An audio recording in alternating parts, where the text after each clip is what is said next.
நீங்கள் கேட்கும் இந்த குரல் அறிவின் உலகத்திற்கு உங்களை அழைக்கிறது.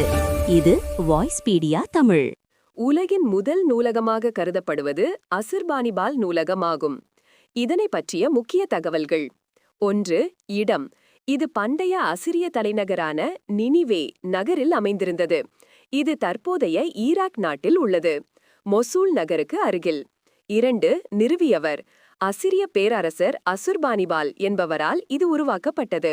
இவர் கல்வி மற்றும் கலைகளில் மிகுந்த ஆர்வம் கொண்டவர். 3. காலம். இது கிமு 7ஆம் நூற்றாண்டில் ஏறக்குறைய கிமு 668 முதல் 627 வரை அமைக்கப்பட்டது. 4. சேகரிப்பு. இந்த நூலகத்தில் சுமார் 30,000க்கும் மேற்பட்ட களிமண் பலகைகள், கிளே டேப்லெட்ஸ் மற்றும் துண்டுகள் இருந்தன. இவை ஆப்பு வடிவ எழுத்துக்களில் கியூனிஃபார்ம் ஸ்கிரிப்டில் எழுதப்பட்டிருந்தன. 5. சிலப்பு. உலகின் மிக பழமையான இலக்கியமாக கருதப்படும் கில்காமேஷ் காப்பியம், எபிக் ஆஃப் கில்கமேஷ், இந்த நூலகத்தில்தான் கண்டெடுக்கப்பட்டது. வரலாற்றில் இதற்கு முன்னரே சில ஆவண காப்பகங்கள், ஆர்கைவ்ஸ் இருந்திருந்தாலும் விடயங்களை முறைப்படுத்தி வகைப்படுத்தி வைக்கப்பட்டிருந்ததால் இதுவே உலகின் முதல் முறையான நூலகம் என்று அழைக்கப்படுகிறது.